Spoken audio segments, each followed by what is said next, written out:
Ô, gente, a gente continua aqui falando sobre a situação das chuvas aqui na nossa região e vocês perceberam que no início do nosso Balanço Geral nós falamos já sobre a situação lá do Rio Paranaíba, que baixou um tiquinho, mas ainda não é o suficiente e o alerta ainda está aceso por lá, principalmente desses moradores ali na região ribeirinha. Ô, Ana Paula, o que a prefeitura está fazendo? Estou preocupado com aquele povo, viu? Tem muita gente ainda desabrigada, desalojada. Como é que está essa situação por aí? Para ser exata, Júnior, são 71 famílias que precisaram sair de suas casas por conta dessa cheia do Rio Paranaíba, viu? Totalizando 186 pessoas. Não é pouca gente não, né? E tem todo aquele transtorno de ter que deixar a casa. A gente sabe que uma mudança acaba com os móveis, né? Agora imagina só essas famílias que estão tendo que sair de casa pela terceira vez em menos de um ano, né? Porque o ano passado foram 2 enchentes severas e esse ano também não tem sido diferente. Na verdade, esse ano tem sido um pouquinho menos impactante, vamos dizer assim, mas como você bem adiantou, ainda a situação é de alerta, né? São mais de 10 metros acima do nível normal, né? Que estava registrado ontem, 10 metros e 7 centímetros, então é muita coisa realmente. Baixou um pouquinho, 10 centímetros, hoje a medição feita por volta de 7 horas da manhã, o nível de água do Rio Paranaíba estava a 9 metros e 97 centímetros, mas ainda assim realmente é muita coisa.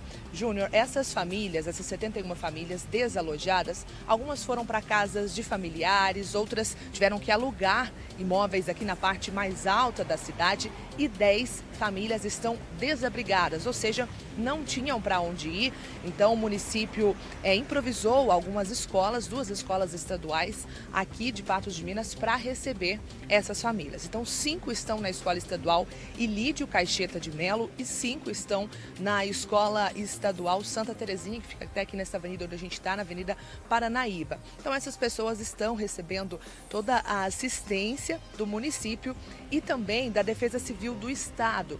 Inclusive hoje esteve presente aqui alguns coordenadores da Defesa Civil Estadual trazendo algumas cestas básicas para essas famílias que foram atingidas. Foram 122 cestas básicas distribuídas hoje de manhã aqui em Patos de Minas, Júnior, e alguns kits também, 62 kits de higiene, de limpeza, alguns colchões também. Isso para essas famílias que foram atingidas de alguma forma, né? São 10 famílias abrigadas, mas como eu disse, muitas pessoas saíram de casa e a gente sabe quando a água chega, depois vai embora, fica aquela lama. Então muitas pessoas que se inscreveram na Central de Assistência Social aqui do município, né, que é o CASV, essas pessoas que deixaram ali seus dados, né, informaram a situação, receberam então essas cestas básicas e essa ajuda da Defesa Civil Estadual. Inclusive a gente conversou com o Major Júnior, ele que estava à frente aí desse trabalho e contou um pouco sobre como foi essa ajuda aí prestada pelo governo estadual. Vamos conferir o que ele disse. Esse ano, graças a Deus, as famílias tiveram menor perda de materiais aqui no município de Patos de Minas. O ano passado nós tivemos 2 momentos distintos de inundação, da qual boa parte das famílias perderam seus pertences, né, seus materiais. Então, eles já, tendo passado por um trauma ano passado, facilitou também que eles saíssem de suas residências. Mas acredito que o trabalho incessante aqui da Secretaria de Assistência Social, da Defesa Civil Municipal, da Defesa Civil Regional aqui por meio do Capitão Teles, que vem fazendo um excelente trabalho aqui, dando um apoio a esses municípios todos aqui da região, inclusive hoje, a Regional de Defesa Civil, que é uma parte integrante da Defesa Civil do Estado, aqui representado pelo Capitão Teles e o nosso coordenador regional, que é o nosso Coronel André Colli, vai fazer a entrega de materiais de ajuda humanitária ao município de Presidente Olegário. Então, essas famílias também que já saíram de suas casas, que foram para abrigo, elas estão mais conscientes do seu papel, de que tem que atender o chamado ali da Defesa Civil do município, da assistência social, para que eles saiam de uma maneira segura, para que eles possam voltar em segurança, né? É uma parceria que precisa ser feita, né, para que possa dar essa assistência a todas as famílias atingidas, que, como eu acabei de dizer, 71 famílias, isso não é um número baixo, né, Júnior? Eu conversei também com o Tenente João Fernandes, ele que é o coordenador municipal da Defesa Civil aqui em Patos de Minas, para entender como é que foi feita essa divisão, né, essa entrega, porque eu acompanhei essa entrega, Júnior, e foi muito bem organizado ali, todo mundo chegou com documentos, já tinha o nome dessas famílias, do responsável por essa família, né? Então, como que eles fizeram essa organização? E também questionei quanto à ponte do Arco, que fica sobre o Rio Paranaíba e que já está quase atingindo ali, a água já está quase atingindo as vigas de sustentação. Então, abordei esses assuntos com o Tenente João Fernandes, vamos ouvir o que ele disse. Essa organização nós fizemos de acordo com as pessoas que nós nominamos que, por medida de segurança, deveriam deixar a área de transbordo do rio até definir se aquelas casas seriam realmente atingidas ou não. Então, essa ajuda humanitária que veio pela Defesa Civil do Estado, ela contemplará aquelas pessoas que nós a retiramos e aquelas também que optaram sair por conta própria. Todas essas pessoas irão receber essa ajuda humanitária. Agora, aquelas que o ano passado a água entrou em suas casas, mas que esse ano a água não entrou e nós não listamos, a princípio essas famílias não serão contempladas com essa ajuda humanitária. Essa veio exclusivamente para as pessoas que nesse momento tiveram que deixar suas casas. O monitoramento é constante na ponte do Arco e ainda não houve necessidade da ponte ser interditada. Quando é que há necessidade? Quando o nível dentro do rio eleva e começa a atingir as vigas de sustentação da ponte. Aí, nesse caso, nós vamos ao local com a equipe técnica de engenheiros, fazemos uma avaliação e, a partir dessa avaliação, a gente decide se, por medida de segurança, ela deverá ser interditada totalmente ou somente para veículos de carga. E, se assim definir, será interditado. Mas o nível do rio está baixando, isso nos tranquiliza muito e a precipitação de chuva também para a região é bem menos em relação à semana passada. Eu sempre gosto de falar dessa ponte, Júnior, às vezes as pessoas até de casa se perguntam, mas quase 200 pessoas saindo de casa, tendo seus pertences levados pela água, por que essa repórter fala tanto dessa ponte, né? Que importância isso tem?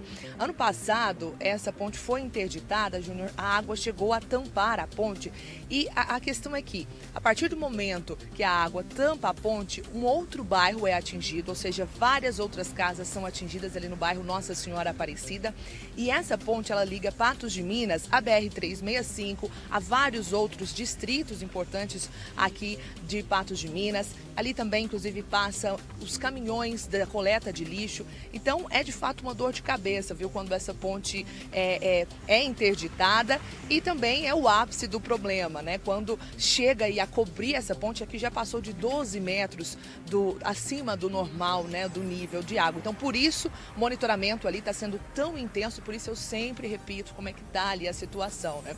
Hoje, os bairros que foram atingidos, que a água chegou até as casas, são os bairros Vila Rosa, São José Operário, também o Jardim Paulistano, algumas pessoas precisaram sair, mas o bairro Nossa Senhora Aparecida ainda nenhuma família deixou sua casa, felizmente. Então, por isso que esse monitoramento é tão intenso ali.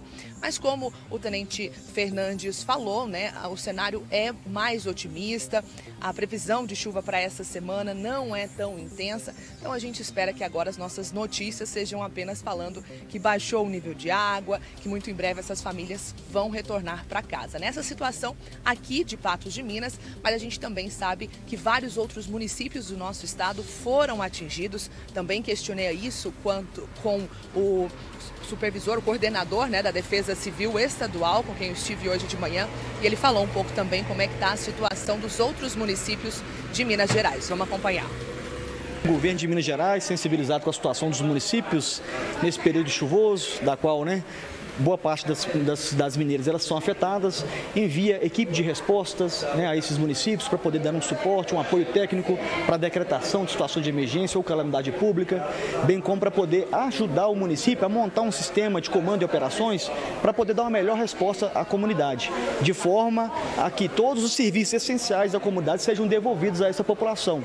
E também o governo de Minas, de maneira, né, a mitigar, diminuir o sofrimento dessas famílias, envia materiais material de ajuda humanitária, que consiste basicamente em cestas básicas para as pessoas cozinharem. Boa parte delas perdem, né, os seus recursos, né, para poder para cozinhar, para poder fazer o seu alimento.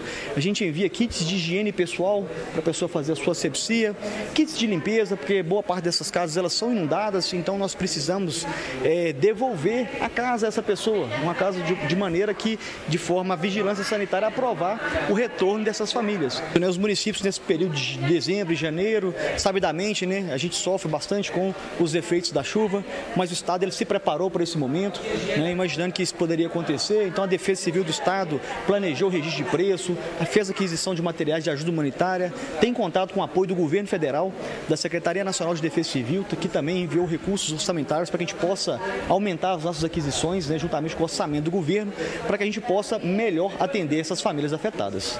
O ano passado nós tivemos um número maior de municípios em situação de emergência, né? A intensidade das chuvas, elas se concentraram num período mais curto, então isso afetou mais as cidades. Esse ano tem chovido bastante, mas as chuvas elas têm sido espaçadas, então a dificuldade nossa e a nossa preocupação maior agora são com os deslizamentos de terra, porque muitas vezes esses solos encharcados, essas famílias residindo em áreas de risco, se elas não saírem das suas casas de uma maneira preventiva, indo para abrigo ou para a casa de amigos e parentes, pode vir a deslizar, né, e provocar mortes, né? Então a preocupação da Defesa Civil Estadual, mesmo não tendo o mesmo número de municípios, né, em situação de emergência como tínhamos o ano passado, é que o solo encharcado por a diluição dessa chuva no grande período de tempo, que causa mais deslizamento de terra. Então, nossa preocupação, nós temos enviado diversos alertas, né, contando com o cadastramento dessas famílias no aplicativo de mensagem mesmo, né, no 4099, onde as famílias podem enviar o seu CEP e receber alertas diariamente, desde que tenha um alerta para aquela região.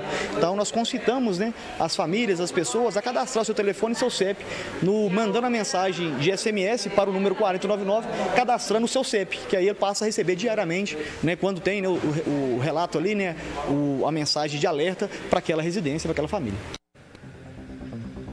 É muito interessante essa ferramenta que o Major citou, né, para as pessoas estarem por dentro do que está acontecendo ali no bairro, nas imediações. E uma coisa que é perceptível também, Júnior, é o quanto este ano as famílias tiveram menor resistência para sair de suas casas. No ano passado foi uma enchente atrás da outra, né? Foram duas enchentes, como eu disse. O pessoal saiu de casa, ficou em abrigos, depois retornou, depois dentro de 15 dias tiveram que sair novamente. Mas essas famílias deixaram para sair quando a água já estava entrando, muitas saíram durante a madrugada, tiveram resistência realmente. E este ano tem sido diferente. Olha, já são 71 famílias, né, que saíram por precaução. Não quer dizer que a água atingiu 71 casas, mas essas pessoas estão saindo mesmo por precaução, o que é muito importante, porque a gente não quer ter nenhuma vítima, né? Não quer deixar que essa situação que é tão complicada por si só se complique ainda mais. Então, este ano também as famílias estão tendo essa preocupação de não viver o mesmo cenário que viveram no ano passado, né? Então, por isso, está tudo mais sob controle e a gente espera que assim continue, né, Júnior? Ainda mais pela dimensão do alagamento, a gente percebe que havia muito risco de gente ficar ilhada, né? E foi o que aconteceu. Teve resgate até de barco, enfim. Obrigado, Ana Paula, pelas informações, e eu quero agradecer aqui aos funcionários da Prefeitura, pessoal, funcionário do Estado, lá na ponta, o povo que trabalha na ponta, atendendo essa gente. Recebi informação aqui que estão tendo sensibilidade nesse momento. É muito importante que o funcionário tenha sensibilidade para atender a esse povo. Parabéns para vocês, viu? Estão trabalhando lá, passando do horário, cuidando dessa gente, isso é muito importante. E a Prefeitura e ao Estado que tomem providências agora para ter um plano de ação para recuperar essas residências. Ah, o local onde a casa está não tem jeito, é margem do rio, é passador de água, então comprem essas casas desses moradores e levem eles para morar em outro lugar. Não dá para ficar todo ano passando por essa mesma lamúria e o povo correndo esse risco. Isso é que tem que ser feito, tem que tomar providência e rápido. Não é só botar no papel, engavetar e esperar, ou seja, deixar a Deus dará, não é? A gente torce aí para que tudo dê certo e força, muita força para esse povo que está sofrendo aí nessa situação tão difícil na cidade.